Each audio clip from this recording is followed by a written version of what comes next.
Hi friend, welcome to our laundry tips, tricks, and hacks series. I'm so excited that you're here. I want to just talk to you a little bit about this series, that if you're watching this in a playlist, what you're going to be seeing, and some of the things basically you'll be seeing what will you need.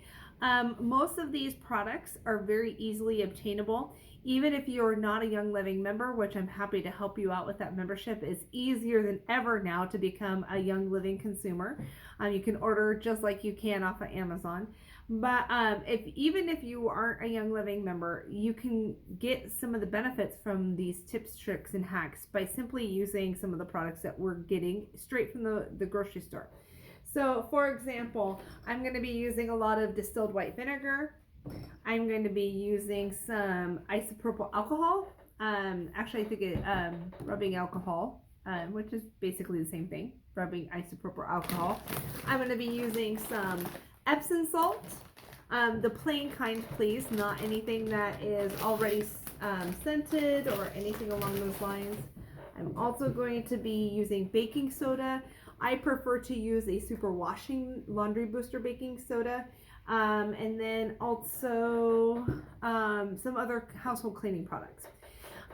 You will also notice a lot of the times, and I'm going to refer to this brand new Young Living caddy that they have just come out with. It's a laundry caddy. It comes with some great bottles and some of the laundry detergent that we use, and so this will be mentioned as well. But I will also mention the size of these bottles. So for example, this is a 16-ounce bottle that I'm going to be using for my fabric softener. I'm going to be using other bottles and containers for my DIY bleach. That doesn't have any bleach in it. This is also, I believe, a 16-ounce lemon spray container. And then a bunch of different little rollers and stuff like that. So in each video, if you don't happen to have the Young Living laundry caddy, don't fret. There's a lot of things that I will be mentioning that you could be using instead, because guess what? Not all of us were able to buy that caddy, but you're able to buy some of the things like a sprayer bottle or another bottle for to use with fabric softener. So I just hope you enjoy this. Also know that I appreciate the fact that you know that you're the gatekeeper to your family's home, the fact that you don't want toxins and harsh chemicals to come in contact with your family, to your skin, right? When we do our laundry, all of this touches our skin. It's a little freaky to me. When I first started my journey, I used, honestly, the cheapest thing I could get. I was a single mom, and I just thought, hey, if this blue goo cleans my kids' stuff, okay, great. Let me find the cheapest one possible, right? Because we were definitely on a really, really tight budget.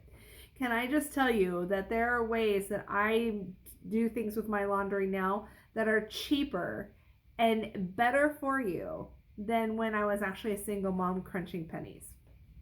True story. So if that is you, if you are budget minded and budget conscious, but you still have your health and wellness in place as a high priority, just know that I understand that. I've been there. I still am there. We're still on a budget. I am a teacher and definitely on a teacher's salary. So I understand that. So if you have any questions, you think, oh, well, sure, only so-and-so people with money do organic or do those little tree hugger kind of things. Not true entirely at all. So let me know if you have any questions. I'm always here to help, and I cannot wait to show you all my tips, tricks, and hacks.